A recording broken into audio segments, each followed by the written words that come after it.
Hey guys, so today I decided to do our ramen, vegan ramen, just with what I have in my fridge. So let's do it. Don't forget to like this video, subscribe to my channel if you have already not, and activate the notifications because I post a video each week.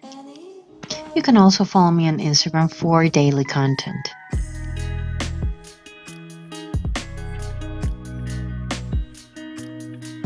I'll leave the list of all the ingredients on the description of this video. So this ramen is super easy. I just boiling right now my noodles. Then I cut my veggies in cubes, or however you like to cut them. That is almost ready. And we leave the water of the ramen because we're going to use it afterwards. So next step is to fry all the veggies. So I put the garlic and the fresh mushrooms first because they give a lot of flavor and aroma to the mix. So I put a lid on top of that and let it just steam a little bit in their own juices. Then I season with black pepper and salt only, very simple. I throw the rest of my veggies in there and put a lid on top of that.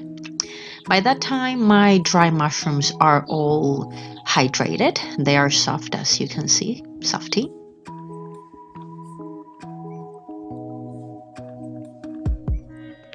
We'll put the mushroom water into our noodles. It's going to give it a great aroma and taste as well. Very rich and deep. Now, by that time, our veggies are steaming. We're going to put the mushrooms inside, the dry mushrooms, just to give it more flavor. Going back to our soup, we put 3 tablespoons of soy sauce, a quarter of a teaspoon of Dijon mustard. Then we put, when our veggies are all steamed, we just put them steamed. They are a little bit crunchy, okay? So not totally soft. They have some crunchiness still. We'll mix that all together, and we put a bay leaf and let it simmer for a few minutes, and then voila, you have your ramen. I just decorated a little bit with ginger, marinated ginger, and it's delicious. Try it out and let me know what you think.